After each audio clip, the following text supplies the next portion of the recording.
बिस्मिल्लाहिर्रहमानिर्रहीम अस्सलाम वालेकुम। आज का टॉपिक जिस पे मैं डिस्कशन करना चाहता हूँ, जिसको मैं थोड़ा-सा एक्सप्लेन करना चाहता हूँ, वो बेसिकली है final year project in electrical engineering. अगर आप देखो तो जो सीक्वेंस में हम पढ़ रहे होते हैं, तो बेसिकली हम 4 साल का प्रोसेस करते हैं जो इलेक्ट्रिकल इंजीनियरिंग में हमारे पास रिक्वायर्ड है।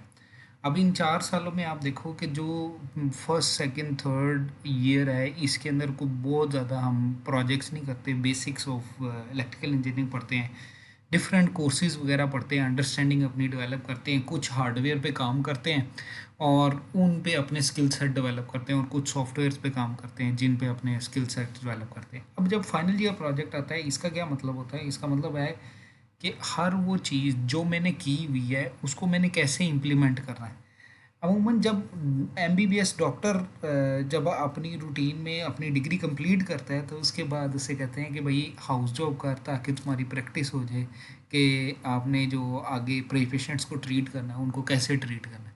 जबकि हम इलेक्ट्रिकल इंजीनियरिंग की बात करें, तो जब एक इलेक्ट्रिकल इंजीनियर अपनी डिग्री कंप्लीट करने की तरफ चला जाता है, तो जो लास्ट ईयर उसके लिए इम्पोर्टेंट इस तरह होता है कि उसका कोर्स वर्क कंपैरेटिवली कम कर दिया जाता है और उसको एक फाइनल ईयर प्रोजेक्ट दिया जाता है, ताकि वो वाला इम्प्रेशन उसके दिमाग में क्रिएट हो के जो असल में फ़िज़िकल डिवाइसेस के साथ प्ले कैसे करना है, उनको इंटरेक्ट कैसे करना है और उनकी इंटरेक्शन की बेस पे आपने किसी डिवाइस को बनाना क्या है।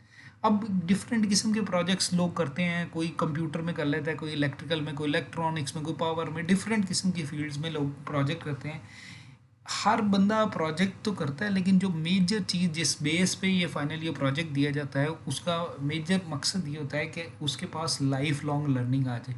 यानी कि वो कोई कॉम्प्लेक्स इंजीनियरिंग प्रॉब्लम को सॉल्व करे अपनी क्रिएटिव और कॉग्निटिव स्किल्स की बेस पे, और उसकी बेस पे सॉल्व करे, और सॉल्व करने के बाद एक पूरी ज़िंदगी के लिए उसके पास लर्निंग हो जाएगी किसी भी प्रॉब्लम को या किसी भी सॉफ्टवेयर को या किसी भी प्रोजेक्ट को किस तरह अकम्प्लिश करना है।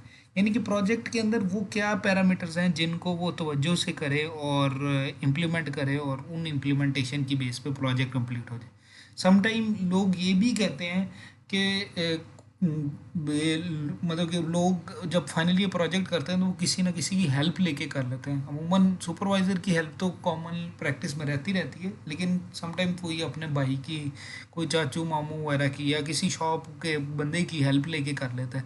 लेकिन फिर भी वो उसकी लर्निंग है कि वो पब्लिक के साथ किस तरह इंटरेक्ट कर रहा है, प्रोजेक्ट को किस तरह अंडरस्टैंड कर रहा है, उस प्रोजेक्ट की प्रॉब्लम को किस तरह अंडरस्टैंड कर रहा है और उस प्रॉब्लम के अगेंस्ट कैसे सोल्यूशन निकाल रहा है। तो ये सारी चीज़ें इंपॉर्टेंट होती हैं। तो अगर मैं देखूं कि फाइनल ईयर प्रोजेक्ट में क्या क्या चीज़ें ऐसी हैं या क्राइटेरियाज हैं जिसकी बेस पे मैं अपने प्रोजेक्ट को सिलेक्ट कर सकूं, तो ये कुछ क्राइटेरियाज मैंने लिखे हैं।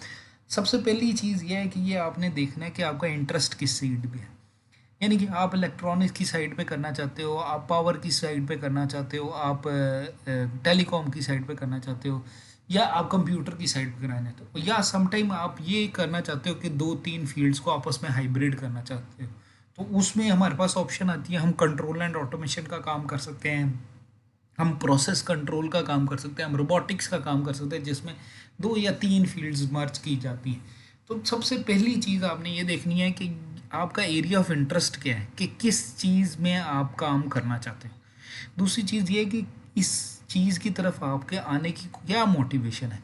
यानी कि ज़ाहिर बात है, हम जब कोई गोल अचीव करना चाहते हैं या फोकस करते हैं कि भाई मैंने ये काम करना है, तो कहीं ना कोई मोटिवेशन होनी चाहिए जिसकी बेस पे आप कंटिन्यूसली कंसिस्टेंसी के साथ वो प्रोजेक्ट को करते रहो।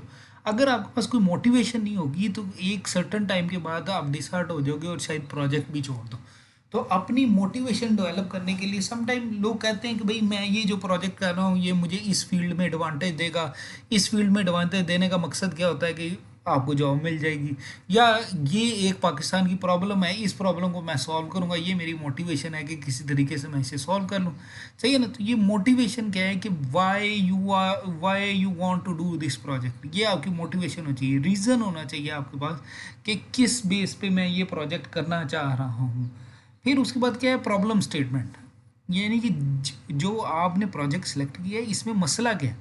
मसला कहने का मकसद ये है कि मैं कोई प्रोजेक्ट बना रहा हूँ या क्रिएट करने की कोशिश कर रहा हूँ, तो आपने ये चीज़ देखनी है कि ये ये एक इशू है। For example pick and place है, मैंने कोई रोबोट बनाना है, यहाँ से चीज़ पकड़े और वहाँ पे जाके पहुँचे। तो अब मैं देखूंगा कि भाई असल में प्रॉब्लम स्टेटमेंट क्या है, कि जो मार्केट में ऑलरेडी रोबोट हैं वो किस तरह के हैं, क्या ये स्पेसिफिक फीचर जो मैं करना चाहता हूँ वो कर रहे हैं कि नहीं कर रहे।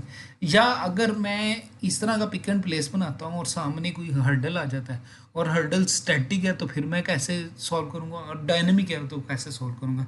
या प्रॉब्लम स्टेटमेंट ये है कि जो नॉर्मल रोबोट अवेलेबल होते हैं वो शॉर्टेस्ट पाथ पे चलते हैं, मैं किस तरह डिफरेंट करूँगा।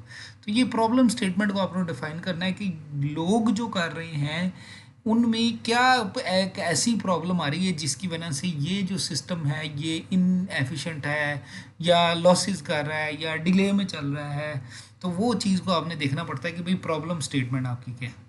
इसी तरह आपने ये भी बताना है कि भाई जो आप हल बता रहे हो या जो प्रोजेक्ट आप बना रहे हो इसमें इम्प्रूवमेंट कितनी, यानी कि कोई भी प्रोजेक्ट जो भी आप बनाते हो, तो जो ऑलरेडी अवेलेबल प्रोजेक्ट्स हैं जो मार्केट में अवेलेबल हैं या मार्केट में नहीं अवेलेबल, लेकिन पिछले कोई बैचेस ने आपकी यूनिवर्सिटी के दूसरे बैचेस ने उसी तरह का प्रोजेक्ट किया है, तो आप उसमें क्या इम्प्रूवमेंट लेके आ रहे हैं। उस इम्प्रूवमेंट का मैकेनिज्म कुछ भी हो सकता है। आप कोई एल्गोरिदम में चेंज कर दो, आप उसके टाइम डिले में चेंज कर दो, आप उसकी कॉस्ट कम कर दो, आप उसकी क्वालिटी अच्छी कर दो, आप उसकी एफिशिएंसी अच्छी कर दो। तो कोई भी एक इम्प्रूवमेंट जो है वो आपको प्रोजेक्ट को जस्टिफाई करने के लिए ज़रूरी चाहिए। सही है ना। अब ये बात आपने याद रखनी है कि इम्प्रूवमेंट के साथ लिखा हुआ है वर्ड नोवेलिटी। नोवेलिटी का मतलब है नया क्या है। नया का मतलब ये नहीं है कि भाई दुनिया में ये काम किसी ने किया ही ना, यानी कि मैं कोई न्यूटन आइंस्टाइन हूँ और मैं दुनिया में सबसे पहले अनोखा काम कर रहा हूँ। नहीं भाई, नोवेलिटी का मतलब ये है कि जो काम ऑलरेडी हुआ है उसके अंदर थोड़ी सी मॉडिफिकेशन करके उसके अंदर कोई इम्प्रूवमेंट ले आओ, वो आपकी नोवेलिटी होगी। नोवेलिटी ये भी हो सकता है कि आप बिल्कुल ही नया काम कर लो, लेकिन नोवेलिटी इस नया काम की कैपेबिलिटी आपको with the passage of time आएगी। या कुछ आप में से इक्का दुक्का स्टूडेंट ऐसे होंगे जिनका कॉन्सेप्ट इतने स्ट्रांग हो गए कि वो बिल्कुल ही नई चीज़ बना ले।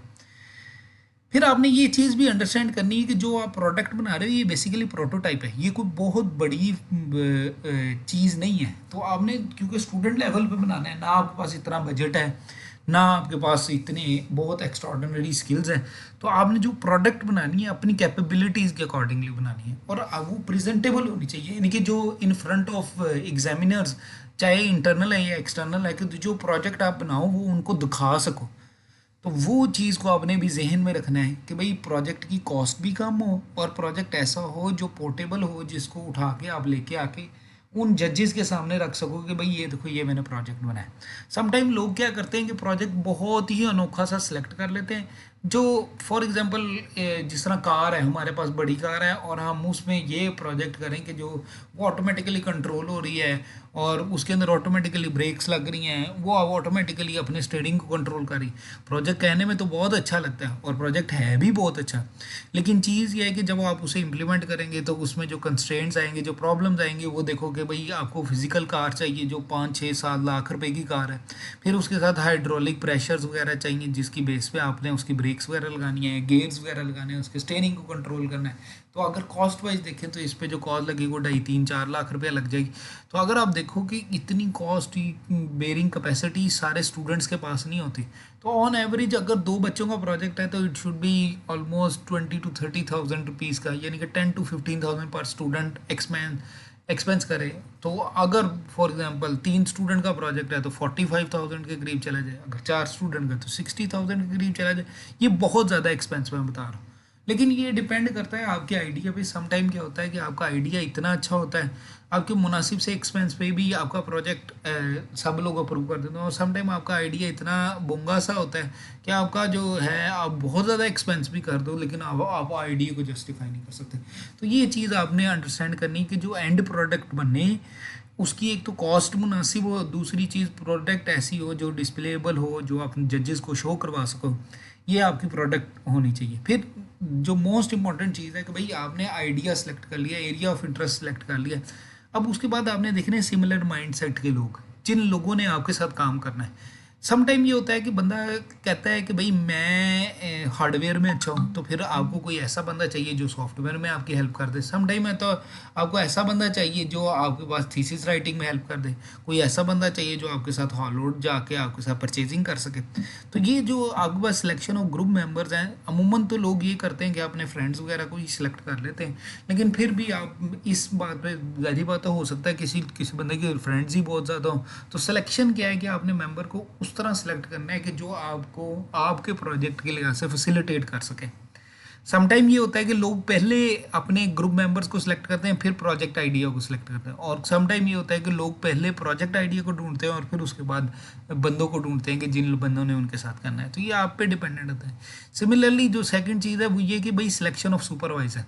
सुपरवाइजर का मतलब, अब जारी बात है, आप देखो आपके इंस्टीट्यूट में कोई 20 30 40 50 टीचर्स बैठे हुए हैं, तो इट डजेंट मीन कि आपने हर टीचर के पास जाना है अपने आइडिया को डिस्कस करने के लिए। नहीं भाई, उनमें से कोई बंदा आपका जज भी बन सकता है जो आपको वैल्यूएट करे कि जो आपने आइडिया दिया वो अच्छा है या बुरा है। तो इसलिए आपने टारगेट करना है कि किस सुपरवाइजर को सिलेक्ट करना है और वो सुपरवाइजर के पास ही जाना है। इन केस वो सुपरवाइजर ने इनकार करता है तो फिर सेकंड सुपरवाइजर के पास आना है। अमूमन कुछ लोगों की प्रैक्टिस ये रहती है, वो एक सुपरवाइजर के पास जाते हैं, उनसे 4 आइडिया लेते हैं, फिर दूसरे के पास जाते हैं, फिर तीसरे के पास जाते हैं, फिर किसी सुपरवाइजर का आइडिया किसी और टीचर को पकड़ा देते हैं और उसे कहते हैं भाई मैं ये प्रोजेक्ट करना चाहता हूँ। नुकसान उसका ये होता है कि इन केस जो इंटरनल सुपरवाइजर जिसने वो आइडिया दिया है वो आपका जज बन जाए तो वो आपको बहुत ख़राब करेगा। तो बात यह है कि अगर किसी सुपरवाइज़र को आपने सेलेक्ट किया है और किसी सुपरवाइज़र के पास फाइनली ये प्रोजेक्ट का आइडिया लेके गए हो या उससे डिस्कस कर रहे हो, तो आपका मकसद सिर्फ ये होना चाहिए कि एट दी एंड आपने उसी सुपरवाइज़र को से अपने प्रोजेक्ट के लिए सुपरवाइज़र सेलेक्ट करना है। ये ना करो कि कभी किसी के पास चले गए कभी किसी के पास चले गए, उसमें आप भी मुश्किल में चले जाओगे और कंफ्यूज भी हो जाओगे। बेतहाशा प्रोजेक्ट्स के आइडियाज़ मिलते हैं, हर आइडिया पे नहीं काम हो सकता। आपने सिर्फ एक आइडिया, मैक्सिमम 2 आइडियाज़ रख लिए कि प्लान है ये, अगर ये रिजेक्ट हुआ तो ये दूसरा आइडिया।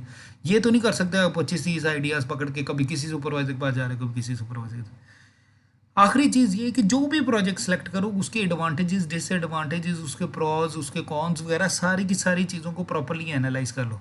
मैं ये कहता हूँ कि आपने 4 पैरामीटर्स ऐसे हैं जो अपने प्रोजेक्ट के एनालाइज करना है कि भाई आपके प्रोजेक्ट की पॉजिटिविटी क्या है।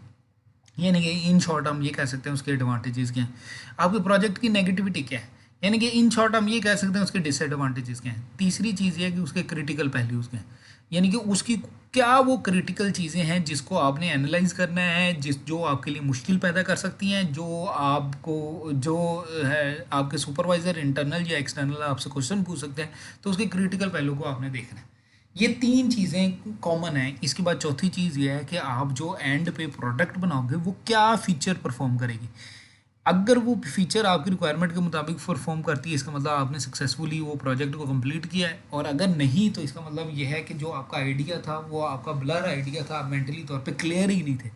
तो ये 4 बातों के आंसर करना आपके लिए बड़ा ज़रूरी है, जिसकी बेस पे आप सिलेक्शन ऑफ प्रोजेक्ट कर सकते हो। तो ये आप कुछ पॉइंट्स को आप अंडरस्टैंड करो तो ये आपको समझ लग जाएगी कि भाई मैंने किस किस्म का प्रोजेक्ट सेलेक्ट करना है। अब हम इलेक्ट्रिकल इंजीनियरिंग की बात करें, जो जो कॉमन 4 फील्ड्स हैं जो बार बार आपने पढ़ी भी देखी भी, स्पेशलाइजेशन भी आपने जब एडमिशन लिया तो ये सोच के लिया कि आपने किस फील्ड में एडमिशन लेना है। वो उसमें क्या है कि इलेक्ट्रॉनिक्स आपके पास एक फील्ड है, सेकंड क्या है पावर, तीसरी क्या है कंप्यूटर और चौथी क्या है टेलीकम्युनिकेशन। ये 4 फील्ड ऐसी हैं जिनकी बेस पे आप सिलेक्शन कर सकते हो कि भाई आपने किस में प्रोजेक्ट करना है। हाँ, कुछ फील्ड्स ऐसी हैं जो बेसिकली हाइब्रिड कॉम्बिनेशन है, इनमें से 2 फील्ड्स का, 3 फील्ड्स का या चारों फील्ड्स का। उन हाइब्रिड कॉम्बिनेशन में जो हमारे पास एक सब्जेक्ट आता है कंट्रोल। कंट्रोल बेसिकली क्या है कि वो 2 3 फील्ड्स को कंबाइन करके एक सब्जेक्ट बेसिकली बन जाता है, और कंट्रोल से रेलिवेंट आप किसी भी चीज़ को कंट्रोल कर सकते हो। किसी कार को, किसी रोबोट को, किसी रोबोटिक आर्म को, किसी भी डिवाइस को कंट्रोल कर सकते हो। तो कंट्रोल एक इंडिपेंडेंट फील्ड के तौर पे भी आती है। इवन मास्टर्स वगैरह में कंट्रोल पे हम इवन स्पेशलाइजेशन वगैरह भी कहते हैं। इसी तरह रोबोटिक्स भी इसी तरह ही है कि वो कम्बिनेशन है 2 3 चीज़ों का। तो रोबोटिक्स भी हमारे पास एक इंडिपेंडेंट फील्ड के तौर पे आती है, और ये दोनों भी ओवरलैप करती हैं। ठीक है। तो आपने सिलेक्शन करनी है कि आपने इलेक्ट्रॉनिक्स में करना है अपना प्रोजेक्ट, पावर में करना है, कंप्यूटर में करना है, टेलीकम्युनिकेशन करना है, या सिंपल कंट्रोल मैकेनिज्म को इम्प्लीमेंट करना है, या रोबोटिक्स में करना है, या आपकी सिलेक्शन में। अब मैं कुछ आइडियाज़ बताता हूँ फाइनल के प्रोजेक्ट के जो कॉमनली यूज़ होते हैं इन डिफरेंट फील्ड्स में। आप पहले देखो तो हमारे पास, क्योंकि मेरी फील्ड पावर है, तो पावर क्वालिटी एक मेजर प्रॉब्लम है इलेक्ट्रिकल इंजीनियरिंग में ऐसे बच्चे जो पावर में काम कर रहे हैं या ऐसे बच्चे जो इलेक्ट्रॉनिक्स में काम कर रहे हैं वो इस तरह के प्रोजेक्ट ले सकते हैं जो पावर क्वालिटी को डील करें। अगर पावर की क्वालिटी को देखा जाए तो 3 पैरामीटर्स हैं जिसकी बेस पे पावर की क्वालिटी डिफाइन की जाती है। एक शेप ऑफ द वेव, आपने देखा होगा 220 230 वोल्टेज आपके पास सिस्टम में आ रहा है और वो साइनोसाइडल है। अगर वो शेप डिस्टर्ब हो जाती है तो पावर क्वालिटी डिस्टर्ब होती है। अगर वो शेप डिस्टर्ब हो जाती है तो इसका मतलब क्या है, सिस्टम में हार्मोनिक्स आ गया। और अगर सिस्टम में हार्मोनिक्स आ गए तो फिर मुझे कोई ऐसा सिस्टम बनाना पड़ेगा जो उन हार्मोनिक्स को फिल्टर आउट करे। तो जो टेक्निक यूज़ होती है उन हार्मोनिक्स को फिल्टर आउट करने के लिए उसे कहते हैं हार्मोनिक इल्यूमिनेशन। तो जो सबसे बड़ा पैरामीटर पावर क्वालिटी में देखा जाता है वो शेप ऑफ द सिग्नल देखा जाता है, यानी कि 220 के साथ साइनोसाइडल वेव फॉर्म को देखा जाता है। जो दूसरा पैरामीटर है कि भाई अगर आपके पास करंट और वोल्टेज के दरमियान में फेज़ डिफरेंस आ गया, आप उस फेज़ डिफरेंस को मिनिमाइज़ करो ताकि जो है आपका जो एंगल बने कॉस थीटा जो है वो आपका नियर टू यूनिटी बने। अगर वो एंगल ज़ीरो हो जाता है यानी कि करंट और वोल्टेज के दरमियान कोई एंगल नहीं बनता तो इसका मतलब कॉस थीटा 1 हो जाता है। और अगर वो कम या ज़्यादा होता है तो उसके मुताबिक वो लीड करता है या लैग करता है। तो आपने पावर फैक्टर को कंट्रोल करना है। इसमें जो नॉर्मली जो डिवाइस यूज़ होती है उसे कहते हैं पावर फैक्टर इंप्रूवमेंट प्लान। लेकिन इसमें एक्टिव और पैसिव मैकेनिज्म भी होता है, यानी कि ऑटोमेटिकली पावर फैक्टर इंप्रूव हो या एक स्टैटिक मैकेनिज्म हो जो अपनी मर्जी से पावर फैक्टर को इंप्रूव करे। अच्छा, फिर उसके बाद आ जाता है ड्रूप। नॉर्मल इसे क्या कहते हैं, ये आपकी वोल्टेज रेगुलेशंस वगैरह जो होती हैं, यानी कि आपने जो इनपुट वोल्टेज दिया ड्यू टू सर्टन प्रॉब्लम्स ये वोल्टेज ड्रॉप हो गया। अब वो ड्रॉप वोल्टेज को दोबारा उसी वोल्टेज पे लेके आना है, तो इसको कहते हैं ये जो ड्रूप या ड्रॉप आपके पास आ गया उसको आपने रिकवर करना है। तो इसके अकॉर्डिंगली इसके कंट्रोल एल्गोरिदम्स वगैरह बनते हैं जिस पे काम किया जा सकता है। इसी तरह वोल्टेज रेगुलेशन पे काम किया जा सकता है, फ्रीक्वेंसी कंट्रोल पे काम किया जा सकता है। आजकल क्योंकि सिस्टम ऐसा आया हुआ है कि जो इंटेलिजेंट सिस्टम है, यानी कि मीटर्स जो हैं अपना डेटा जो है वो सेंड करते हैं सर्वर को और सर्वर उसकी बेस पे डिसीजन लेता है, तो उसको हम कहते हैं स्मार्ट ग्रिड। स्मार्ट ग्रिड ये डिसाइड करता है, यानी कि एक एक मीटर की इन्फॉर्मेशन आपके पास है। इसके अंदर prepaid meter, postpaid, prepaid meter आ जाता है। फिर पीक आवर वाले मीटर आपने देखा होगा घर के अंदर लगे भी हुए हैं जो अलग अलग लोड को कैलकुलेट कर रहे हैं कि नॉन पीक आवर और पीक आवर्स वाला। तो इसमें हम मीटर भी डिज़ाइन कर सकते हैं, मीटर को आपस में कंट्रोल भी कर सकते हैं, कॉन्फ़िगर भी कर सकते हैं। इसी तरह हमारे पास आता है माइक्रो ग्रिड। माइक्रो ग्रिड क्या होता है कि आपने छोटा सिस्टम बनाया, छोटा इलेक्ट्रिसिटी प्रोड्यूस करने के लिए एक सिस्टम बना दिया। वो किसी भी सोर्स से बनाया, चाहे वो बैटरी से बना दिया, सोलर से बना दिया, विंड से बना दिया, और उसकी क्वालिटी, उसकी फ्रीक्वेंसी, उसकी वेव फॉर्म वगैरह को आपने कंट्रोल कर लिया। इसको हम कहते हैं माइक्रो ग्रिड। इसी तरह हमारे पास जो लोड एंड होता है, इसको मैनेज करने के लिए जो मैकेनिज्म बनता है उसे कहते हैं लोड मैनेजमेंट सिस्टम। तो लोड मैनेजमेंट सिस्टम भी आपके पास ऑप्शन आ जाती है, सोर्स मैनेजमेंट सिस्टम भी आ जाती है, यानी कि जनरेशन को आप मैनेज कर लो। इसी तरह एनर्जी मैनेजमेंट, ये भी तकरीबन एक जैसी बात होगी। फिर उसके बाद वायरलेस चार्जिंग, जिस तरह मोबाइल फ़ोन वगैरह में को चार्ज करने के लिए यूज़ होता है, यानी कि फ़िज़िकली तौर पे डिवाइस जो है किसी वायर के साथ नहीं लगी, लेकिन एक डिवाइस दूसरी डिवाइस के साथ लगी है और वो ऑटोमेटिकली चार्ज हो रही है, यानी जो उसे वायरलेस चार्जिंग वगैरह कहते हैं। अब दूसरा मेजर आइडिया आता है वो एग्रीकल्चर वाली साइड पे आ जाता है। एग्रीकल्चर क्योंकि पाकिस्तान थर्ड वर्ल्ड कंट्री है, अंडर डेवलपिंग कंट्री है, पाकिस्तान में उस तरह के रिसोर्सेज अवेलेबल नहीं है जो डेवलप कंट्री में अवेलेबल है, जिसकी बेस पे वो फार्मिंग करते हैं। तो क्या क्यों ना हमारा इंजीनियर बैठे और उन रिसोर्सेज को खुद डेवलप करे। तो स्मार्ट फार्मिंग सिस्टम है जिसमें सबसे पहली और इम्पॉर्टेंट चीज़ ये है कि मैं ट्रैक्टर को ऑटोमेट करूँ, यानी कि मेरा ट्रैक्टर ऑटोमेट हो जाए, ऑटोमेटिकली चल जाए, मुझे फिजिकली तौर पे कोई बंदा ना हायर करना पड़े जो ट्रैक्टर को चला सके।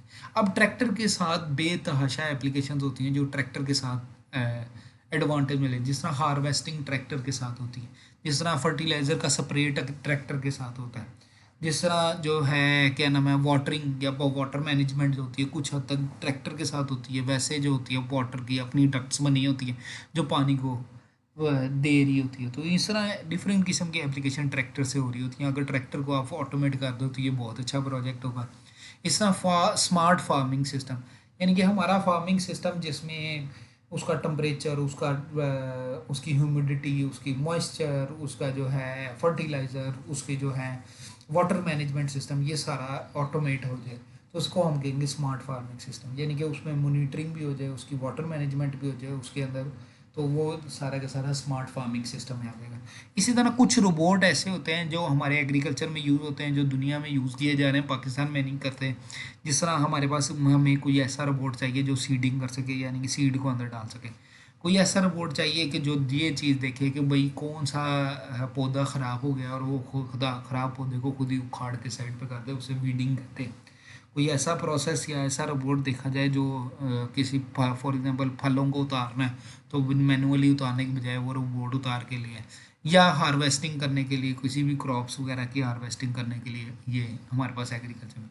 अच्छा, फिर उसके बाद हमारे पास आती है बायोमेडिकल। बायोमेडिकल एप्लीकेशन ये बहुत इंपॉर्टेंट एप्लीकेशन है, क्योंकि मेडिकल साइंस में बहुत मुनासिब सी रिसर्च हो रही है। अगर हम मेडिकल साइंस में डिफरेंट किस्म के एप्लीकेशन पे काम करें तो ये बायोमेडिकल एप्लीकेशन बड़ी आउटस्टैंडिंग है। इसमें थर्मल इमेजेस वगैरह भी आ जाते हैं, थर्मोग्राफी भी आ जाती है, डिफरेंट किस्म की ऑप्शंस अवेलेबल होती हैं। लेकिन कॉमन सेंसर जो यूज़ होते हैं उनमें कहते हैं एक ईईजी सेंसर है जो ब्रेन के सिग्नल को डिटेक्ट करता है, ईएमजी सेंसर है जो हमारे मसल्स की मूवमेंट को डिटेक्ट करता है, ईसीजी सिग्नल जो हार्ट के रेट को डिटेक्ट कर रहा है। तो ये 3 किस्म के सेंसर्स आपके पास अवेलेबल होते हैं। इनकी बेस पे आप कोई भी डिसीजंस ले सकते हो। तो बेतहाशा डिसीजंस होते हैं। डिसेबल के लिए आपने एडवांटेज देना है या आपने नॉन डिसेबल पर्सन के लिए एडवांटेज देना है, तो इन सिग्नल से आप ले सकते हैं।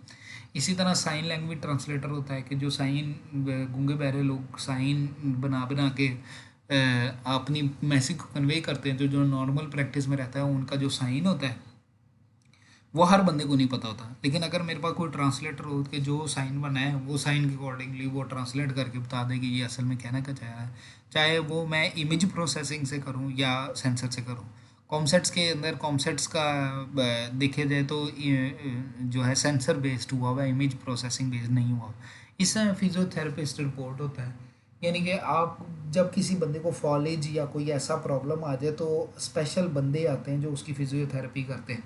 तो रोबोट अगर हम बना दी जाए, जो रोबोट का मकसद ही ये हो कि ये फिजियोथेरेपी करे, तो फिजियोथेरेपी एक यूनिक किस्म का प्रोजेक्ट बन जाता है।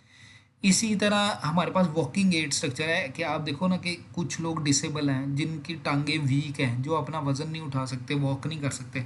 तो हमारे पास कोई ऐसा फिजिकल स्ट्रक्चर हो जो उसकी टांगों के साथ लिख के उसको सपोर्ट दे सके और उस सपोर्ट की बेस पे वो चलना शुरू हो जाए, तो ये बहुत बड़ी ये कामयाबी होगी। और ये पाकिस्तान में इतना काम नहीं हुआ। इसी तरह प्रोस्थेटिक लिंग, किसी का हाथ नहीं है उसकी जगह हाथ लगा दिए जाए, किसी का पाँव नहीं है उसकी जगह पाँव लगा दिया जाए, किसी की टांग नहीं है उसकी जगह टांग लगा दिया, तो प्रोस्थेटिक लिम्स ये वाला काम करते हैं।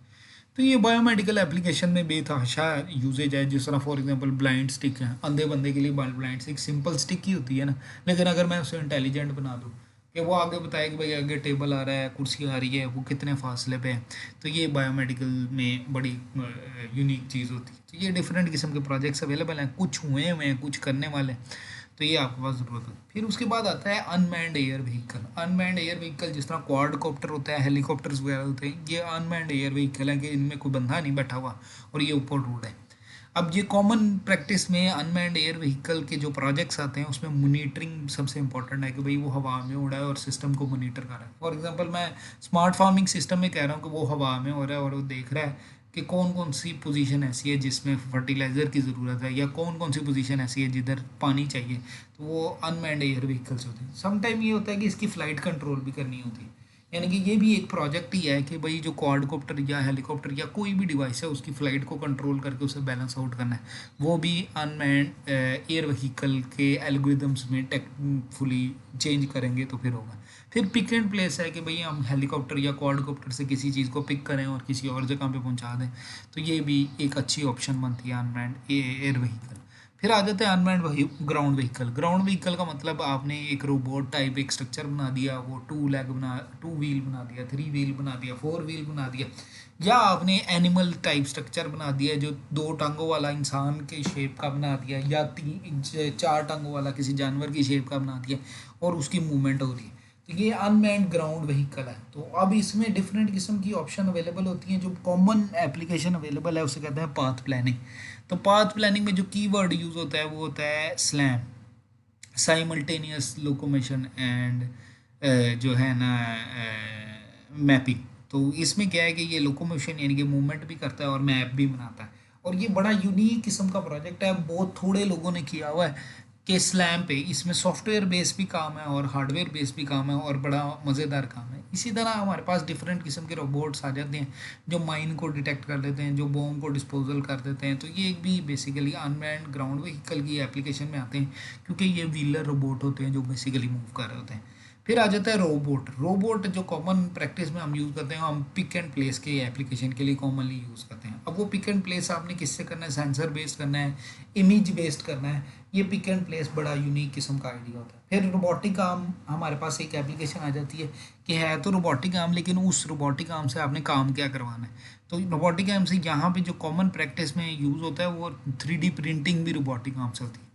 अलबत्ता 3D प्रिंटर इंडिपेंडेंटली भी आप बना सकते हो। तो 3D प्रिंटर इंडिपेंडेंटली बनता है कार्टीजियन स्ट्रक्चर में भी और डेल्टा स्ट्रक्चर में। कार्टीजियन स्ट्रक्चर का मतलब है कि आपकी मोटर पहले एक्स मूव करे, फिर वाई मूव करे, फिर जेड मूव करे, उस तरह चले। जबकि डेल्टा में क्या है कि ये डेल्टा की फॉर्मेशन में बना होता है, तो वो कंटिन्यूसली साइमल्टेनियस ऑपरेशन कर रहा होता है, यानी कि एक्स वाई जी इकट्ठे मूवमेंट हो रही है। फिर उसके बाद आ जाती है इलेक्ट्रिक व्हीकल। जो कॉमन इलेक्ट्रिक व्हीकल आपने पाकिस्तान में देखी हुई है वो प्रियस है, लेकिन जो प्योर इलेक्ट्रिक व्हीकल है उसमें पेट्रोल नहीं डलता। अब प्योर इलेक्ट्रिक व्हीकल के दो सब सेक्शंस होते हैं, एक इसकी मोटर को कंट्रोल करने वाला और एक इसकी बैटरी को कंट्रोल करने वाला। जो बैटरी को कंट्रोल करने वाला उसका कंट्रोल मैकेनिज्म उसे कहते हैं बैटरी मैनेजमेंट सिस्टम, जबकि मोटर को कंट्रोल करने वाला वो एफिशिएंटली वो कंट्रोल्स होते हैं जिसकी बेस पे इसकी वैल्यू को अप डाउन किया जाए। अब उनकी कंट्रोल के पीछे आप देखो तो उसका पीछे ड्राइव्स लगी होती हैं, वो ड्राइव्स को करंट किस तरह प्रोवाइड करना है और वो कंट्रोल कैसे होना है, ये इंपॉर्टेंट है। इसी तरह आपकी जो सिंपल कार है या आपकी कोई भी इलेक्ट्रॉनिक कार है, उसको किसी तरीके से उसके अंदर क्रूज कंट्रोल लगाना है ताकि वो कांस्टेंट स्पीड दे सके। यानी कि आप देखो बड़ी गाड़ियों में तो लगा होता है बिल्ट इन, अगर मैं कहूँ छोटी गाड़ियों में लगाना है तो वो कैसे लगाया जाएगा। अच्छा, फिर उसके बाद इंपॉर्टेंट टॉपिक में आता है रिन्यूएबल एनर्जी, क्योंकि एक दुनिया का ट्रेंड चल चुका हुआ है कि एनर्जी हार्वेस्ट करनी है लेकिन सस्ती सोर्स से करनी है। सस्ती सोर्स फ्यूल नहीं पड़ता, अलबत्ता पानी पड़ता है, हवा पड़ती है, रोशनी पड़ती है। तो ये वो सस्ती सोर्सेज हैं जिस पे जो है इलेक्ट्रिसिटी प्रोड्यूस की जाए तो एडवांटेज मिल जाता है। आप देखो पाकिस्तान के अंदर क्राइसिस बहुत है, दूसरा बिजली बेतहाशा महंगी है। तो अगर हम इन तरह की सस्ती सोर्सेज से बिजली प्रोड्यूस करने के लिए कोई टेक्निक बनाते हैं और सस्ता सोल्यूशन देते हैं तो फिर बहुत बड़ी कंट्रीब्यूशन होगी हमारी। इसी तरह हमारे पास आती है वेस्ट मैनेजमेंट। वेस्ट मैनेजमेंट दो किस्म की होती है, एक है इंडस्ट्रियल वेस्ट जिसको हम कहते हैं नॉन ऑर्गेनिक वेस्ट, जो बेसिकली डिकम्पोज नहीं होती, लेकिन उसको मैनेज कैसे करना है इसका प्लान करना चाहिए, जिसमें केमिकल्स वगैरह इंडस्ट्री से आते हैं। फिर होती है जो ऑर्गेनिक वेस्ट होती है, जिस तरह एग्रीकल्चर की वेस्ट है, क्रॉप्स वगैरह की, हर्ब्स वगैरह की वेस्ट आपके पास आ गई, या म्यूनसिपल वेस्ट घरों का जो एग्रीकल्चर से रेलिवेंट सामान है। फिर आपके पास आता है जो इनकी वेस्ट मैनेजमेंट का मैकेनिज्म। किसी भी तरीके से आप इनकी वेस्ट को मैनेज कर लो तो ये बड़ा आउटस्टैंडिंग प्रोजेक्ट बनता है। जिस तरह हम रिसेंटली एक प्रोजेक्ट कर रहे हैं कि जो किचन वेस्ट है उसको हम ड्राई करते हैं, ड्राई करने के बाद उसे फर्टिलाइज़र बनाते हैं और वो फर्टिलाइज़र इंजेक्ट कर देते हैं फील्ड में। तो ये एक अनोखा प्रोजेक्ट बनता है। इसी तरह जो वाटर ड्रेन आ रही है, जो गंदे नाले आ रहे हैं, तो गंदे नाले में अमूमन प्रैक्टिस रहती है कि लोग गंदा मंदा सामान बीच में फेंक देते हैं। किसी ने पानी पिया तो वो बोतल फेंक दी, किसी ने कुछ फेंक दी। अगर मैं वो ड्रेन ब्लॉक होती है तो वो बड़ा प्रॉब्लम क्रिएट करती है। अगर हम कोई रोबोट ऐसा बनाए वो ड्रेन को जो चीज़ें हैं ये गंद वगैरह है उसके अंदर से उसको उठा ले, तो वो भी वेस्ट मैनेजमेंट में क्लीनिंग रोबोट में बड़ा यूनिक किस्म का प्रोजेक्ट है। फिर आपके पास आता है इंस्ट्रूमेंटेशन एंड मेजरमेंट। आप किसी भी इंस्ट्रूमेंट की किसी भी चीज़ की मेजरमेंट कर लो, यानी कि मीटर खुद बना लो यूजिंग कंट्रोलर या पीएलसी वगैरह, यूजिंग सम सेंसर्स वगैरह। तो ये भी बड़ा यूनिक किस्म का अच्छा प्रोजेक्ट बनता है, क्योंकि मीटर्स पाकिस्तान में कोई भी नहीं बना रहा, सारे इंपोर्ट किए जा रहे हैं। अगर हमारे इंजीनियर्स में से कोई भी बंदा है ये काम करना शुरू कर दे तो बहुत बड़ी सक्सेस होगी। फिर आपके पास जो कॉमन प्रैक्टिस में कम्युनिकेशन में जो कॉमन वर्ड्स यूज़ हो रहे हैं आजकल वो आईओटी और 5G है। तो इसको फिजिकली तौर पे डिस्क्राइब करना कि भाई आईओटी क्या हो रही है और आईओटी किस तरह वर्क कर रही है और किसी एप्लीकेशन में इस आईओटी को यूज़ करना। आईओटी का मतलब होता है इंटरनेट ऑफ थिंग। अब इंटरनेट ऑफ थिंग का मतलब ये है कि आपकी जितनी भी चीज़ें इलेक्ट्रॉनिक डिवाइसेस हैं उसके साथ कोई किट लग जाए, वो किट जो है उसकी इन्फॉर्मेशन इकट्ठी कर ले। अब मैं कोई भी चीज़ को कंट्रोल करना चाहूँ तो वो सिंपल वाईफाई के थ्रू उस चीज़ को कंट्रोल कर लूँ, तो ये आपको आईओटी का एडवांटेज है। फिर क्योंकि 5G न्यू टेक्नोलॉजी आ रही है, सुनने में आ रही है कि आ रही है, तो उससे रेलिवेंट किसी एप्लीकेशन पे काम कर लिया जाए। फिर आपके पास आता है कि भाई साइबर सिक्योरिटी, ये बहुत बड़ा इशू है। डिफरेंट किस्म की डिवाइसेस बनती हैं, लेकिन इसमें कुछ डिवाइसेस ऐसी होती हैं जो हार्डवेयर बेस्ड हैं, कुछ होती हैं सॉफ्टवेयर बेस्ड। आप में से किसी ने देखा होगा फायरवॉल लैपटॉप वगैरह में या विंडोज़ में होती है।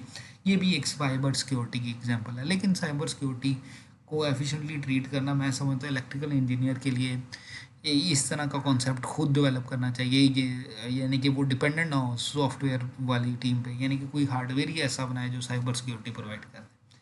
फिर आपकी बात आती है विजिबल लाइट कम्युनिकेशन, यानी कि लाइट बेस्ड कम्युनिकेशन। तो विजिबल लाइट कम्युनिकेशन में आप high frequency, low frequency, video, audio की भी चीज़ को आप ट्रांसमिट कर सकते हो। तो विजिबल लाइट कम्युनिकेशन की टेक्निक्स को आपको देख के उसको भी इम्प्लीमेंट कर सकते हैं, यानी कि एक साइड पे लेज़र लगाई, दूसरी साइड पे उसका डिटेक्टर लगाया, कोई तार भी नहीं लगाई, एक साइड से आपने सिग्नल का बटन दबाया, दूसरी साइड पे सिग्नल चला गया। ये जो है इसे, ये जो लाइट वेव्स के थ्रू चला जाता है, इसे कहते हैं विजिबल लाइट कम्युनिकेशन। तो ये डिफरेंट किस्म के आइडियाज़ हैं जो मेरे दिमाग में आते हैं।